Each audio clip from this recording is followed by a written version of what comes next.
Senhor é o meu pastor, nada me faltará. Ele me faz repousar em pastos verdejantes. Leva-me para junto às águas tranquilas, refrigera minha alma. Guia-me pela vereda da justiça por amor do seu nome. Ainda que eu ande pelo vale da sombra da morte, não temerei mal algum, porque tu estás comigo. Muito bom dia. Que a graça e a bênção de Deus nessa manhã esteja sobre você. É pensando como o salmista Davi que temos um supremo pastor que nós marchamos a cada dia, na garantia, na certeza que Ele estará ao nosso lado, irá suprir todas as nossas necessidades. E um dia nos encontraremos com o nosso Deus e viveremos com Ele para todo sempre. É a razão porque a cada manhã, quando nós nos levantamos, abrimos o nosso coração, nos colocamos diante dEle e pedimos que a bênção do Senhor invada, conduza, transforme, molde o nosso coração por inteiro. Todos os dias nesse canal nós estudamos um capítulo da Palavra do Senhor.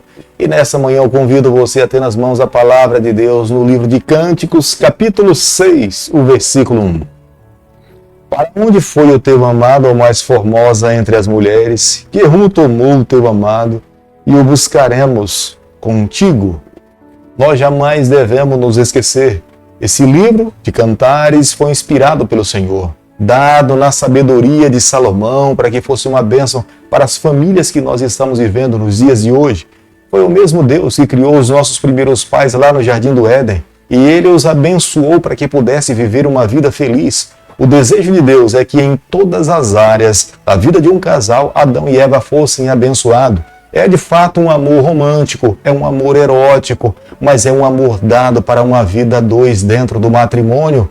A sociedade que nós vivemos hoje, nos dias atuais, quanto nós temos que aprender a respeito desse livro, desses ensinamentos, a quantos que estão vivendo longe desse ideal de Deus e a razão pela qual estão passando por tantas dificuldades. Se abrirem os seus corações para essa sabedoria, encontrarão mais alegria, encontrarão felicidade. Na palavra de Deus nós encontramos refúgio. Na palavra do Senhor nós encontramos cura para as nossas dificuldades e os nossos problemas. No capítulo 6 do versículo 1, claramente nós conseguimos enxergar que as moças de Jerusalém buscam a Sulamita para saber a razão pela qual ela está procurando seu esposo.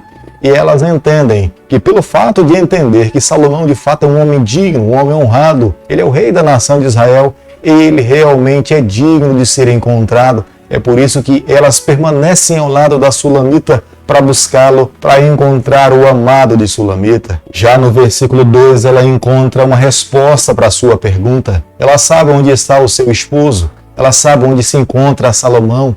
Ele está nos seus afazeres, ele está ocupado governando toda uma nação. Isso lhe traz tranquilidade porque ela sabe que ele está a desempenhar uma tarefa que de fato é necessária. E ele, no momento certo, no tempo certo, os dois se encontrarão e ambos estarão felizes, porque esse é o desejo dele, esse também é o desejo dela. No versículo 3, ela entende perfeitamente que os encontros que eles já tiveram, ela pertence a ele por completo e ele pertence a ela por inteiro.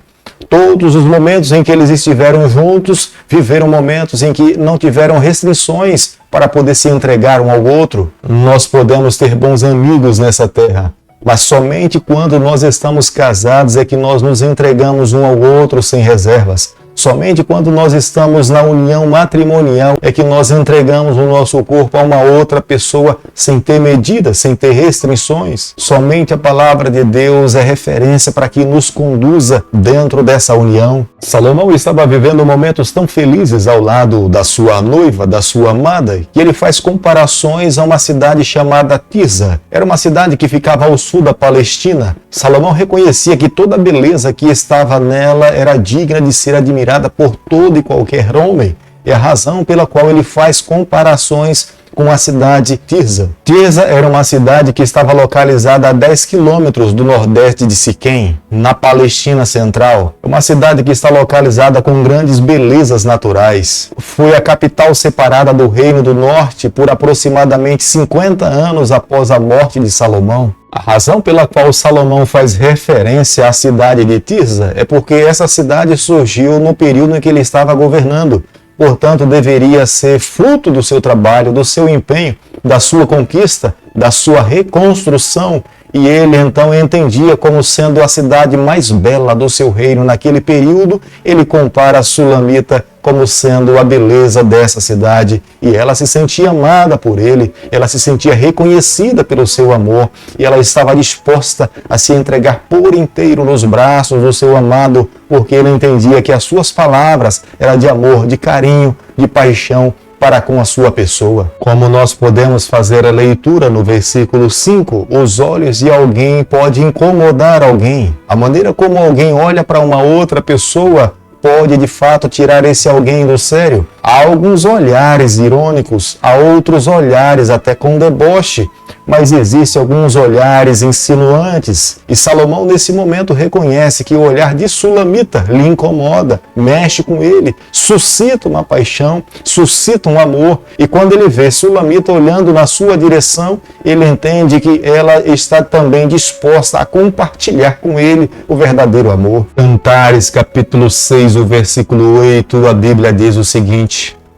60 são as rainhas, 80 as concubinas, as virgens sem número. Na verdade, algumas pessoas argumentam que os primeiros 20 anos de Salomão foi o período em que ele viveu de uma forma monogâmica ao lado de Sulamita. Depois, então, dos 20 anos, ele se envolveu em paixões carnais e resolveu viver dissolutamente longe de Deus.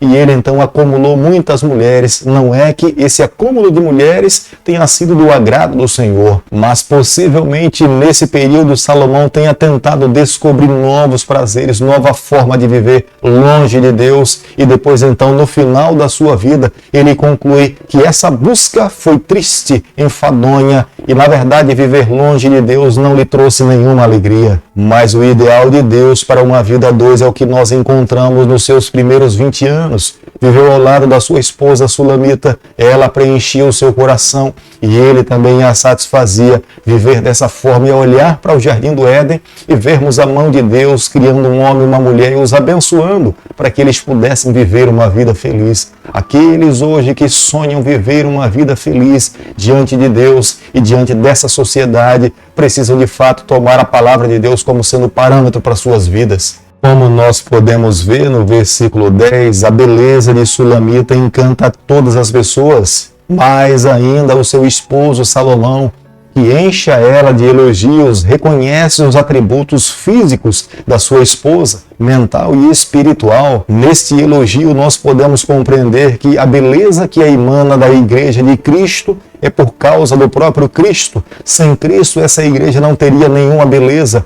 Todos os frutos que essa igreja conquista é resultado da mão de Deus direta na vida do seu povo. Se esse povo não vivesse ligado ao seu Deus, ao seu Cristo, jamais eles conseguiriam alcançar alguma vitória. Todo aquele que um dia herdar a vida eterna e estará ao lado do Senhor eternamente, reconhecerá que foi resultado da mão de Deus na sua vida para lhe conceder a vitória. Sulamita tinha um coração agradecido, Sulamita tinha um coração nobre. Embora ela não fosse israelita, ela fosse de uma linhagem egípcia, mas ela nesse momento se volta para todos os seus convidados, para o seu amado, e reconhece que o carro que ela está sendo transportada não é da sua família, mas é do seu Senhor, é do seu amado, e tudo aquilo que pertence a ele também lhe pertence, e ela está segura. Ela, na verdade, está amparada pelo amor do seu esposo e está disposta a seguir o cortejo até que de fato se dê o desfecho final da união dos dois. Possivelmente Sulamita tenha recebido o seu nome da sua cidade natal, de Sunem. E aqueles que lhe chamavam pelo nome sabiam claramente de onde Sulamita tinha vindo, da cidade de Sunem. Uma vida a dois é um atributo dado por Deus aos seus filhos nessa terra. Nenhum de nós jamais deveríamos nos esquecer que uma vida a dois é crescimento cristão, é crescimento espiritual. Aquele que consegue viver ao lado de uma outra pessoa, respeitá-la, amá-la, elogiá-la, encontrar virtude numa outra pessoa, a cada dia ele cresce espiritualmente, ele recebe a bênção de Deus. Algumas pessoas que vivem nessa terra que têm uma vida muito seca, muito árida, não conseguem amar ninguém, não conseguem ver a beleza numa outra pessoa, acredita de fato que tudo aquilo que ele conseguiu na vida é resultado do seu próprio esforço. Alguém que se enxerga dessa forma jamais conseguirá receber todas as bênçãos do Senhor. Quando nós olhamos para o modelo bíblico, nós vemos que Deus criou homem e mulher para que ambos pudessem contribuir um para com o outro. Embora ambos fossem diferentes, as suas diferenças lhe completam, lhe tornam um, faz com que no processo da educação de uma outra pessoa, esse outro ser humano se sinta completo, se sinta pleno. Aqueles que querem aprender a amar, aqueles que querem se tornar mais semelhante a Jesus Cristo, precisam cada vez andar mais perto dele, buscar na sua palavra. Quanto mais ligado nós estivermos ao Senhor, mais nós aprenderemos a amar. Quanto mais distante estivermos do nosso Cristo, mais dificuldade teremos de amar uma outra pessoa. As nossas diferenças serão quebradas quando nós abrirmos o nosso coração para que Cristo reine sobre a nossa vida. Se nós não permitirmos que Cristo domine a nossa vida, o nosso coração sempre estará trancado a amarmos a outras pessoas. É por isso que a cada dia nós somos chamados a aprender da palavra de Deus, a estarmos ligados ao céu. Quanto mais ligado ao Senhor, mais aprenderemos a perdoar, a amar e a vivermos em comunidade. Querido Pai, em Tuas mãos, nessa manhã nós nos colocamos, abrimos o nosso coração, queremos ser do Senhor por toda a nossa vida. Fica conosco no decorrer desse dia, é o nosso pedido e a nossa oração, e o fazemos em nome de Jesus. Que o Senhor te abençoe e te guarde, que Ele faça resplandecer o seu rosto sobre você, que Ele tenha misericórdia de você, e sobre você nessa manhã Ele levante seu rosto e conceda a sua paz em nome de Jesus. Amém.